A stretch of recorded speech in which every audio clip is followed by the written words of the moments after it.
안녕하셨습니까, 성도 여러분. 하나님의 은혜와 축복이 우리 모든 성도님들에게 함께 하시기를 바라겠습니다. 오늘 이 앞에 꽃이 유난히 아름답지 않습니까? 근데 저는 우리 성도님들을 보면서 주의 전에 모여있는 우리 성도님들의 모습이 이 꽃보다 훨씬 아름답다고 그렇게 생각합니다. 왜 웃으셔요? 아니라는 말씀인가요? 우리 하나님께서 뭐라 그러시겠어요? 그렇죠? 너희들은 꽃보다 훨씬. 우리 주님은 이 꽃을 위해서 십자가에 돌아가시지 않으셨어요. 우리 주님은 우리를 위해서 그의 생명을 내어주신 분이십니다. 그러니까 우리 주님의 눈에는 우리 성도님들이 가장 아름다우신 분들입니다. 오늘 이 안식일도 우리 모두가 주 안에서 행복한 안식일이었으면 참으로 좋겠습니다. 우리가 늘 기도하기를 주님, 주의 백성들을 보내주십시오 이렇게 기도합니다. 저 매일의 기도의 제목이 그렇습니다. 오늘 우리 김정윤 성도님, 황기혜 성도님, 윤영훈 성도님, 김윤호, 김진호 성도님 오셨네요. 잠깐 인사 좀 해주실까요? 네, 네, 우리 환영의 박수 좀 드리십시다. 네, 환영합니다. 네, 어디서 오셨나요?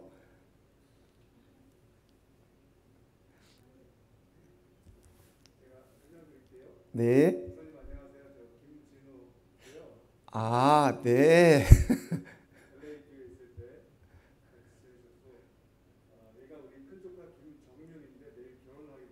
네. 네. 네, 축복합니다. 네, 감사합니다. 또 이렇게 마스크를 쓰고 계시니까 이렇게 잘 몰라요. 그죠? 또 저기 우리 두 분 청년분들은 어떤 분이십니까? 예, 거기는 알겠고.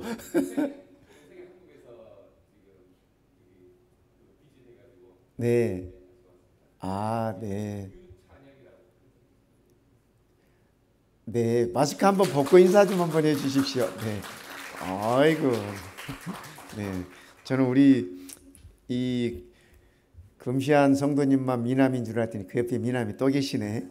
네. 하여튼 환영합니다. 네. 또 축복하고요. 또 우리 양상원 박사님 옆에 계시는 분은 누구십니까?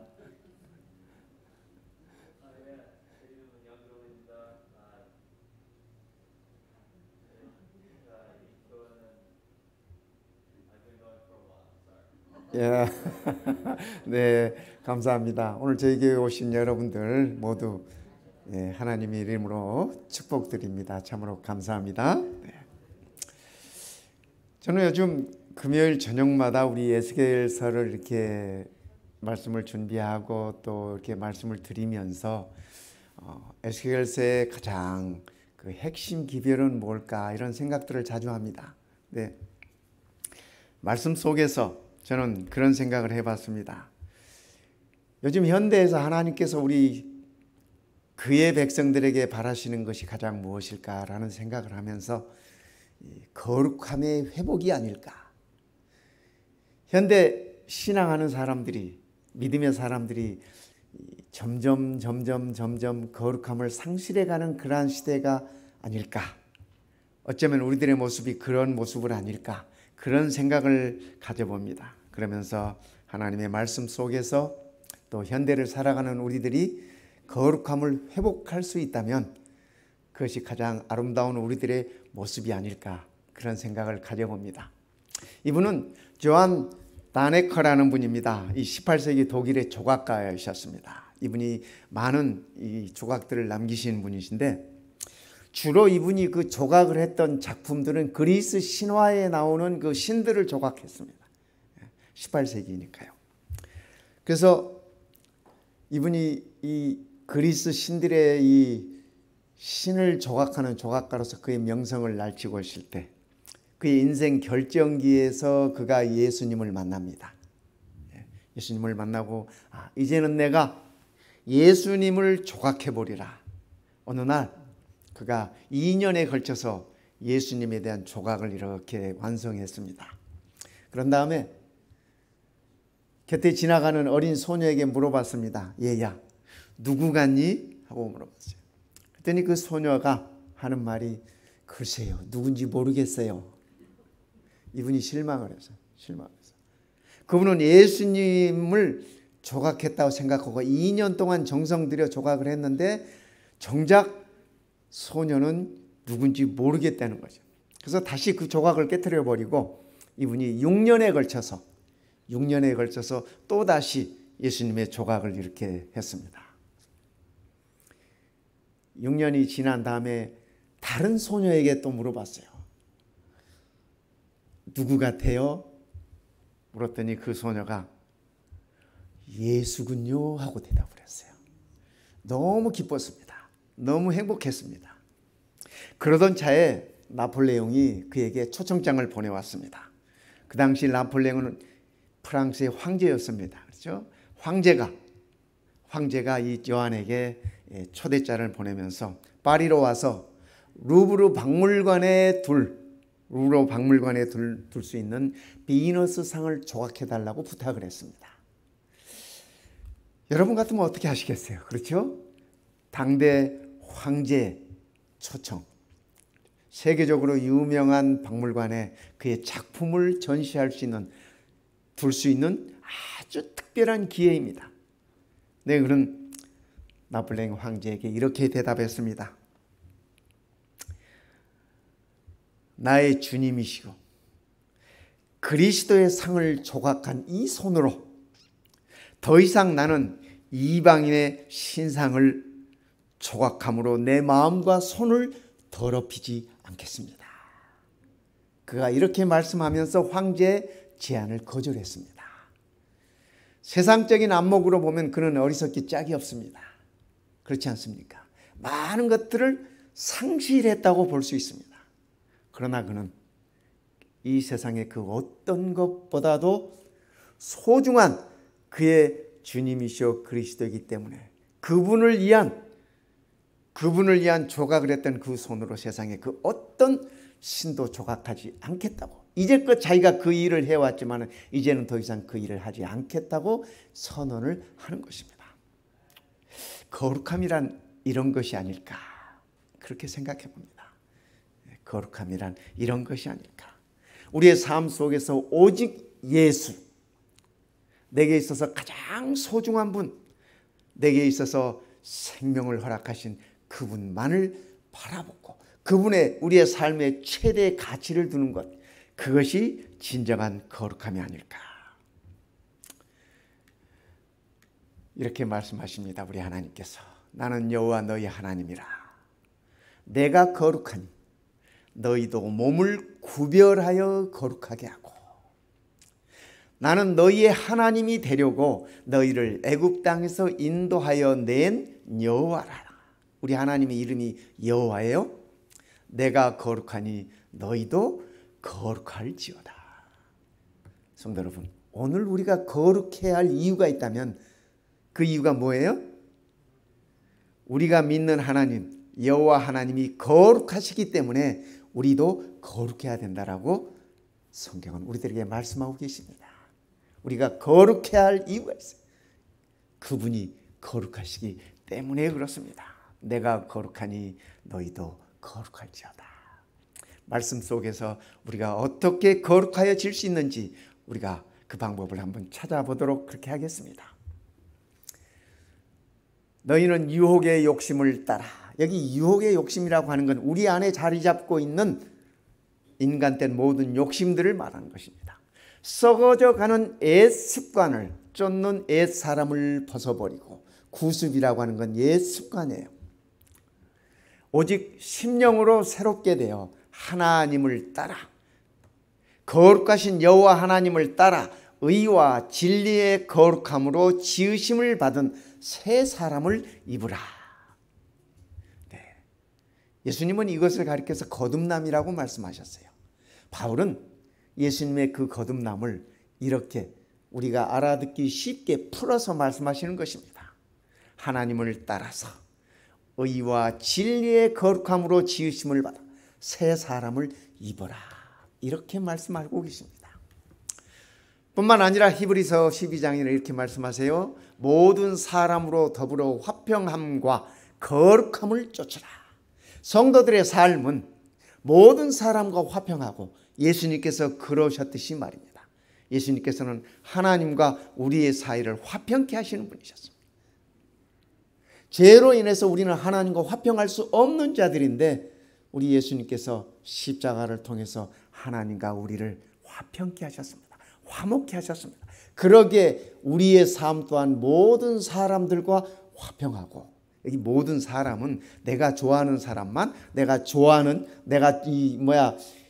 사랑하는 사람만 그런 의미가 아니라 예수님의 말씀에 의하면 원수까지라도 그 말씀입니다. 모든 사람과 더불어 화평하고 거룩함을 쫓아라. 그러니까 우리 성도들의 삶은 거룩함을 쫓아가는 것입니다.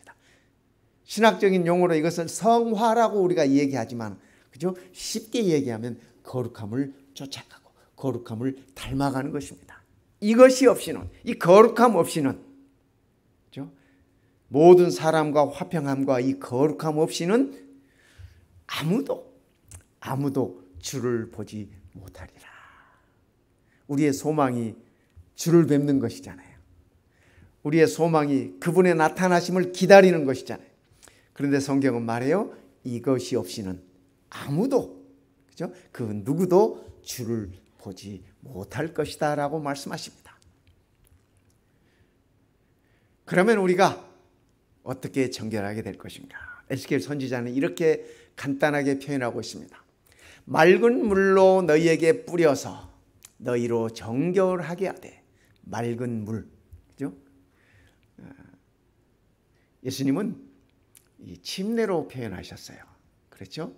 그리고 또 예수님께서 말씀하시기를 한번 목욕한 사람은, 한번 침례 받은 사람은 발만 씻어도 거룩하다고 그렇게 말씀하셨어요.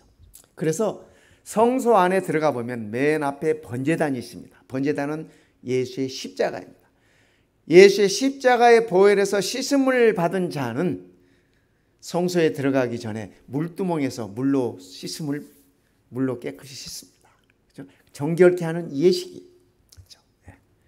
맑은 물로 너희에게 뿌려서 너희로 정결케 하되 곧 너희 모든 더러운 것에서와 모든 우상을 섬기면서 너희를 정결케 할 것이며.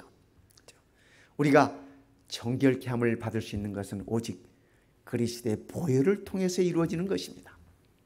또 새 영을 너희 속에 두고 새로운 성령을 너희 속에 두고 새 마음을 너희에게 주되 너희 육신에서 굳은 마음을 제하여 버리고 죄로 인해서 단단해진 딱딱해진 그 마음을 제하여 버리고 부드러운 마음을 줄 것이며 또 내 신을 너희 속에 두어 내 성령을 너희 속에 두어 너희로 내 율례를 행하게 하리니 너희가 내 규례를 지켜 행할지니라. 선지자 에스겔은 36장에서 이렇게 거룩함에 이르는 길을 우리들에게 소개해 주고 있는 것입니다. 첫 번째, 거룩함에 이르는 길은 그리스도의 보혈을 통해서입니다. 맑은 물로 너희에게 뿌려서 너희로 정결케 하되. 6월절 아침에, 그죠? 6월절 아침에 이스라엘 백성들이 구원받을 수 있었던 것은 그 저녁에, 그 밤에 문설주의 어린 양의 피를 발랐기 때문에 그렇습니다. 우리가 죄에서 정결함을 입을 수 있는 것은 그리스도의 보혈을 통해서만이 그것이 가능하게 되는 것입니다. 우리 찬미 339장에 보면은 이런 가사들이 있습니다. 나의 죄를 씻기는 주의 보혈밖에 없네. 우리 성도님들 이 찬양 다 아시죠? 나의 죄를 씻기는 주의 보혈밖에 없네. 그 찬양이에요. 다시 정케되기도. 그러니까 한 번 정함을 받은 사람은 한 번 정함으로 영원히 가지 않아요. 다시 정케받아, 다시 정함을 받아요. 우리의 매일의 삶이 죄 속에서 반복되기 때문에 우리가 매일매일 하나님의 은혜 속에서 하나님의 보혈로, 그리스도의 보혈로 깨끗함을 받아야 되는 거예요. 다시 정케되기도 주의 보혈밖에 없네. 나의 죄를 속함은 주의 보혈밖에 없네. 내가 죄 가운데서 구속함을 받는 유일한 길은 주의 보혈밖에 없네. 나의 의인은 이것뿐 주의 보혈밖에 없네. 그렇죠? 우리의 의인은 오직 그리스도의 보혈로 인하여 우리들에게 주어지는 것입니다. 영원토록 내 할 말 주의 보혈밖에 없네. 어쩌면 우리가 하늘에서 영원히 찬양할 주제 또한 이것 아니겠습니까? 우리를 위하여 죽임을 당하신 어린 양, 그죠? 요한계시록의 주제이기도 해요. 그죠? 어쩌면 우리들의 영원한 찬양의 제목은 이것일 것입니다. 영원토록 내 할 말, 내 찬양, 이 모든 것이 주의 보혈밖에 없네. 나의 찬미 주제는 주의 보혈밖에 없네. 성도 여러분, 꼭 기억하십시다. 우리가 거룩함에 이르는 첫 걸음은 주의 보혈을 통해서입니다. 그리스도의 피 흘림 없이 우리의 의로움은 결코 이루어질 수 없는 것이라는 사실입니다. 두 번째, 거룩함에 이르는 것은 성령의 능력으로 이루어집니다. 우리의 힘으로 이루어지는 것이 아니라, 우리의 노력으로 이루어지는 것이 아니라 성령님의 감동하심과 성령님의 인도하심으로 우리는 거룩함에 이를 수 있다라고 하는 사실입니다. 또 새 영을 너희 속에 두고, 우리 속에 성령으로 늘 우리가 새롭게 되어야 되는 것입니다. 새 마음을 너희에게 준다. 성령을 통해서 우리에게 새롭게 창조된 마음을 주시겠다고 약속하십니다. 그러므로 너희 육신에서 굳은 마음을 제하고 부드러운 마음을 줄 것이다 라고 이렇게 약속하고 계십니다. 내가 이르노니 너희는 성령을 쫓아 행하라. 그리하면 육체의 욕심을 이루지 아니하리라. 육체의 소욕은 성령을 거스리고, 우리 육신의 생각들은 자연스럽게 성령을 거역한, 그죠? 우리 어린아이들도 봐요. 우리 딸아이, 제가 돌이 좀 지나서인지 모르겠어요. 목욕을 시키는데 손에 뭘 꼭 쥐고 놓지를 않아. 뭔가 했더니 지네 엄마의 이 작은 브로치였습니다. 그거를 꼭 쥐고 절대로 놓지를 않아요. 제가 그걸 보면서 그런 생각했습니다. 야, 이 아이에게 이런 욕심이 어디서 왔을까? 저는 가르친 적이 없습니다. 육체의 소욕은 그런 거예요. 그죠? 나도 모르게 죄를 향하는 마음, 그죠? 나도 모르게 세상을 향하는 마음, 그것이 우리가 성령을 쫓아 행하지 않으면 우리의 삶이 자연스럽게 죄로 흐른다고 하는 사실입니다. 육체의 소욕은 성령을 거스리고, 성령의 소욕은, 여기 성령의 소욕이라고 표현했는데 이것은 육체의 소욕과 이렇게 대비되기 위해서, 대칭시키기 위해서 사용하시는 말씀이에요. 그죠? 성령의 무슨 그죠? 육체적인 욕심, 그런 표현이 아니에요.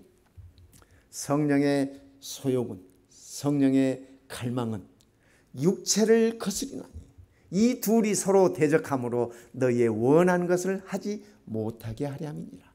그러니까 성령을 쫓는 자는 세상을 쫓을 수 없습니다.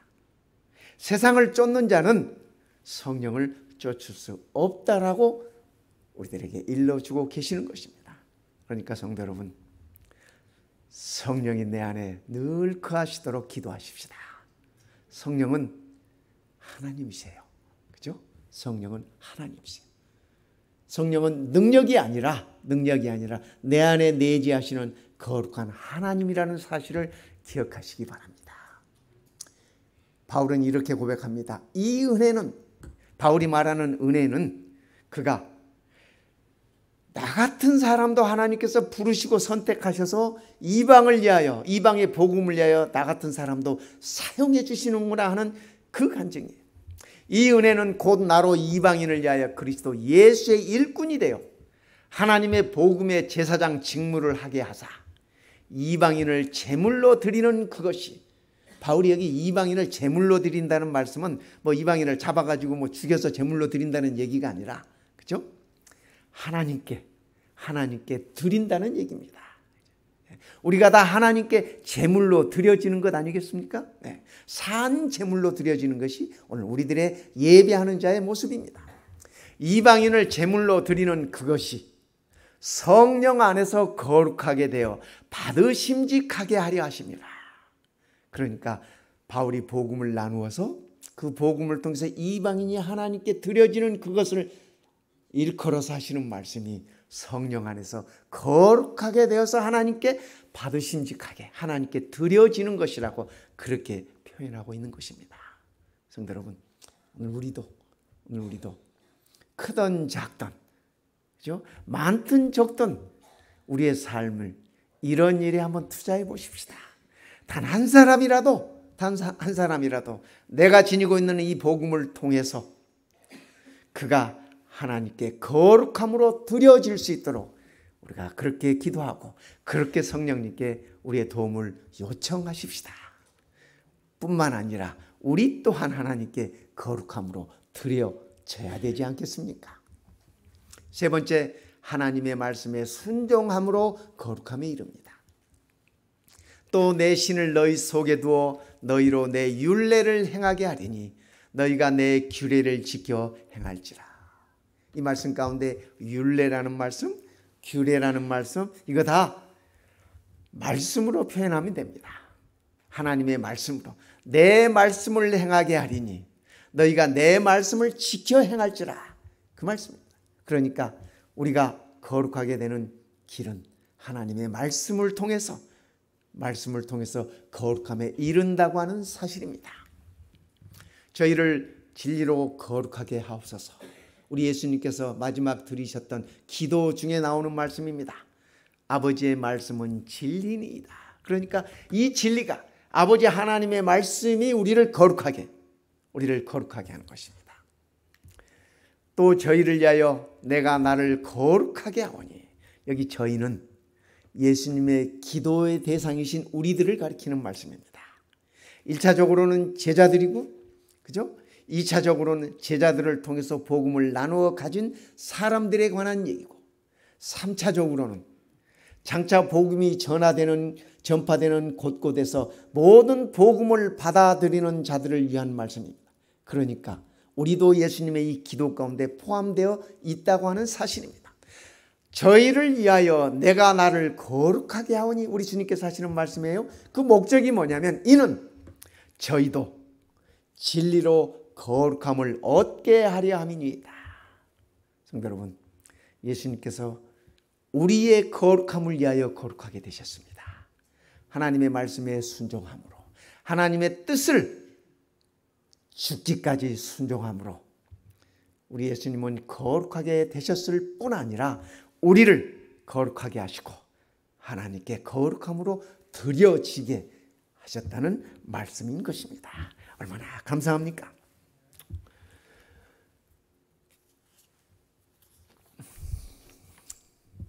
복음성가 가운데 이런 찬양이 있습니다. 주님 말씀하시면 내가 나아가리이다. 주님 뜻이 아니면 내가 멈춰서리다. 나의 가고 서는 것 주님 뜻에 있으니 오 주님 나를 이끄소서. 우리 성도님들 다 아시는 찬양이죠? 그렇죠? 뜻하신 그곳에 나 있기 원합니다. 이끄시는 대로 순종하며 살리니 연약한 내 영혼 통하여 일하소서. 주님 나라와 그 뜻을 위하여. 성도 여러분, 우리의 삶이, 우리의 기도가 이렇게 되면 좋겠습니다. 주님 말씀하시면 내가 나아가겠습니다. 그렇죠? 네. 주님 말씀하시면 내가 나아가겠습니다. 우리는 거룩함의 회복에 따른 약속이 있습니다. 그렇죠? 에스겔은 거룩함에 이르는 길만을 우리들에게 일러주었을 뿐 아니라 거기에 따른 약속까지도 우리들에게 이렇게 주셨습니다. 내가 너희 열조에게 준 땅에 너희가 거하여 내 백성이 되고 나는 너희 하나님이 되리라. 에스겔은 거룩함에 이르는 길을 말씀하시면서 하나님께서 주신 약속을 우리들에게 주셨습니다. 이 거룩함에 이르는 자들은 하나님께서 주신 땅, 너희 열조에게 준 땅, 가나안 땅을 얘기하는 것이 아닙니다. 그렇죠? 열조에게 영원한 나라를 약속한 그 땅을 얘기하십니다. 그죠? 사람의 손이 닿지 아니한 돌에 의해서 태산을 이루고 이루어졌던 하나님의 왕국, 그 나라를 얘기하는 것입니다. 그 땅에 너희가 거하고 너희가 내 백성이 되고 나는 너희의 하나님이 될 것이다 라고 약속하고 계시는 것입니다. 성경 마지막 책에서는 이렇게 하늘을 묘사하면서 이렇게 말씀하십니다.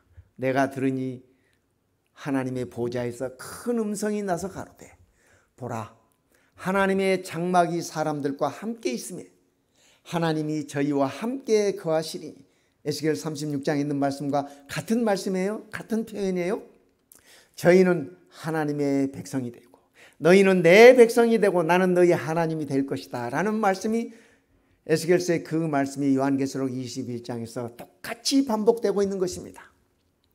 저희는 하나님의 백성이 되고 하나님은 친히 저희와 함께 계실 것이다. 성도 여러분, 얼마나 아름다운 말씀입니까? 우리는 이 약속을 굳게 붙들 것입니다. 거룩함은 우리의 몸부림으로 이루어지지 않습니다. 거룩하신 하나님 앞에 나의 죄성으로 절망할 때 성령을 통하여 거룩함이 우리들에게 옷 입혀진다고 하는 사실입니다. 그래서 우리는 이 사실을 잊지 마십시다. 우리는 나의 죄성에 대해서 절망할 필요가 있습니다. 오라 누가 나를 이 사망의 몸에서 건져내라. 사도 바울의 절망이었습니다. 그러나 절망 거기서 끝나는 것이 아니라 하나님은 그리스도 예수의 보혈을 통해서 우리들에게 새로운 소망과 새로운 생명을 허락하셨습니다. 그러기에 바울은 찬송하리로다. 그 다음 말씀에서 이렇게 표현하죠.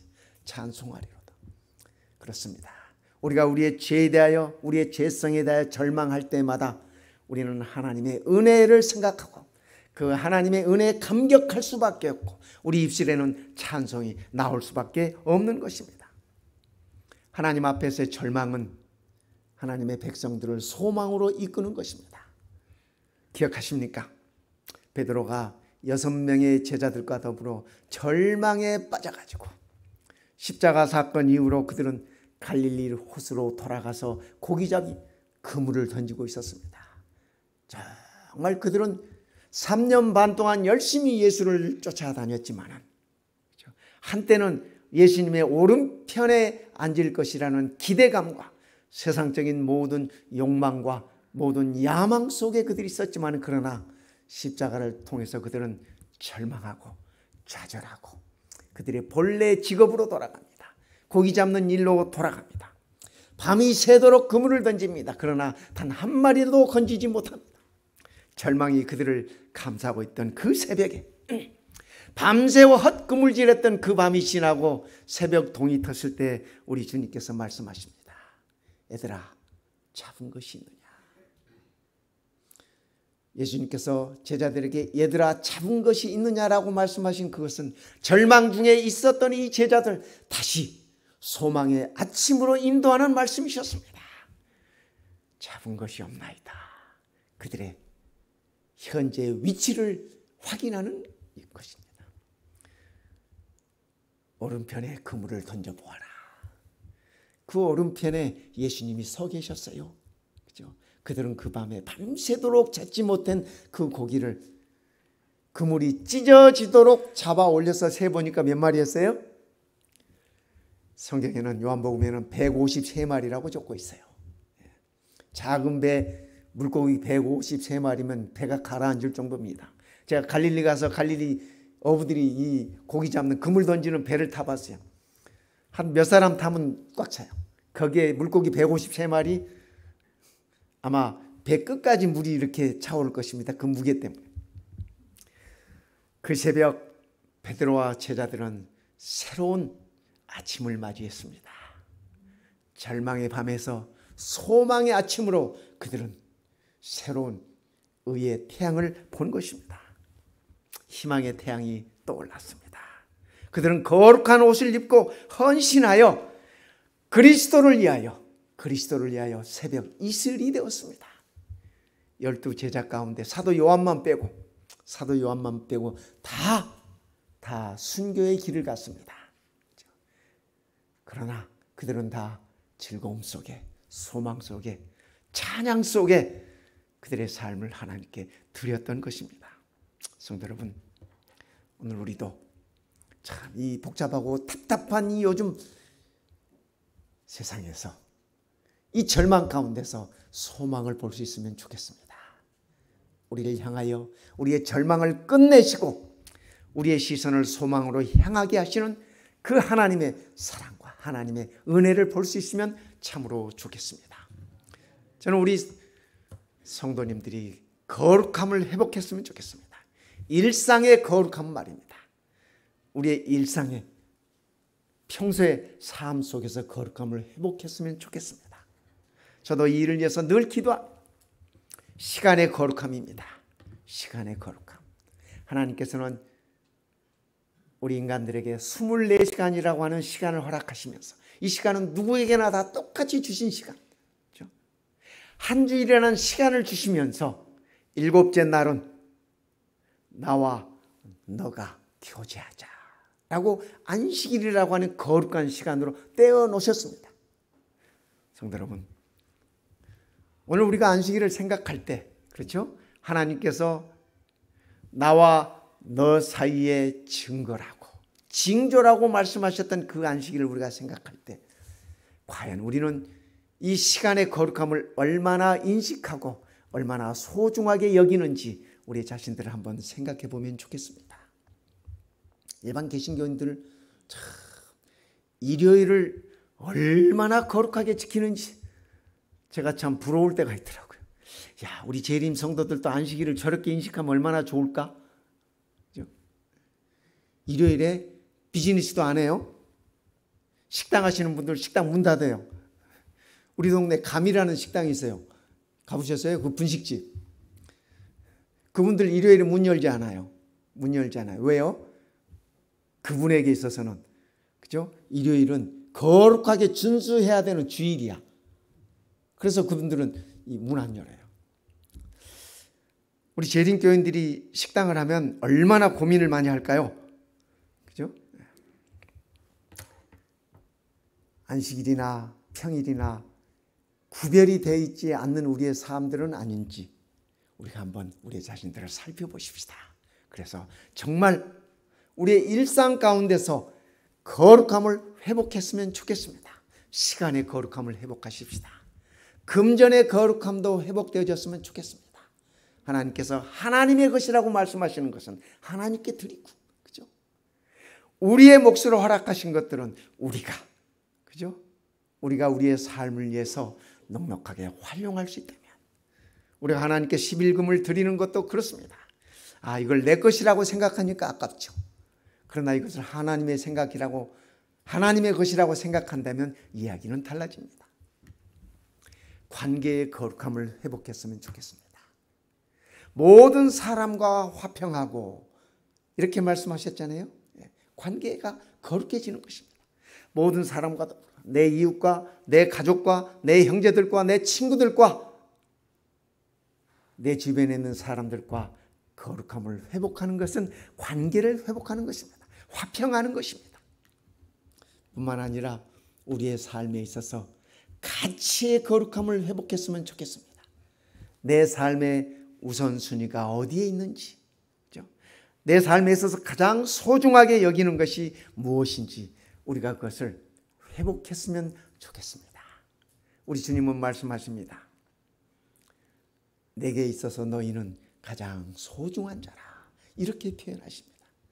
우리는 우리 주님을 어떻게 표현하고 있나요? 한 번쯤 생각해 보십시다. 거룩함에 이르는 길은 그리스도의 보혈을 통해서입니다. 유일한 길입니다. 우리의 거룩함을 회복하는 길입니다. 두 번째, 거룩함을, 그리스도의 보혈을 통해서 거룩함을 입은 자들은 성령의 능력으로 살아가는 자들입니다. 성령의 인도하심 따라, 그죠? 성령의 간구하심 따라 살아가는 자들입니다. 그러기에 우리는 성령의 능력으로 우리의 거룩함을 키워갈 것입니다. 거룩함에 이른 자는 하나님의 말씀에 순종함으로, 하나님의 말씀에 순종함으로 거룩한 백성으로 살아가는 것입니다. 우리가 거룩하다고 하는 것은 어떤 외적인 그런 표현이 아닙니다. 그렇죠? 저는 한동안 거룩함이란 외적인 것으로 이해했습니다. 또 그렇게 배워왔습니다. 행동거지를 함부로 하지 않고 날뛰지 아니하고, 청소년 시절에 얼마나 날뜁니까? 혈기왕성하니까. 그렇죠? 그럴 때마다 이 교회 어른들이 그렇게 말씀하셨어요. 거룩하지 못하게 교회 안에서 날뛴다고 그러셨어요. 근데 성경을 들여다보니까 성경에서 말씀하시는 거룩함은 그런 것이 아니더라고요. 우리 어른들이 말씀하시는 거룩함은 내가 어렸을 때 교육받았던 유교적인 그런 것이었어요. 유교적인 모습이었어요. 비가 와도 뛰지 말아라, 이런 거. 그런데 성경이 말하는 거룩함은 그런 것이 아니에요. 그렇죠?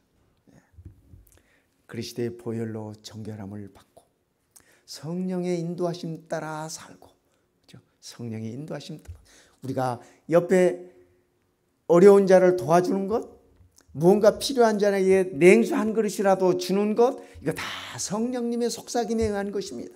그렇죠? 사람은 다 자기 욕심대로 살지 남에게 베푸는 게 우리의 본성은 아니에요. 그렇지 않습니까? 그런데 그러한 마음까지도 갖게 하는 것, 그것은 성령님의 인도하심이라고 그렇게 여겨지는 것입니다. 그래서 그것이 무엇이 되었든지 간에 우리가 성령님의 음성에 귀를 기울일 수 있다면 우리의 삶은 거룩한 삶인 것입니다. 하나님의 말씀에 죽기까지 순종하면서 우리의 거룩함을 끝까지 유지할 것입니다. 성도 여러분,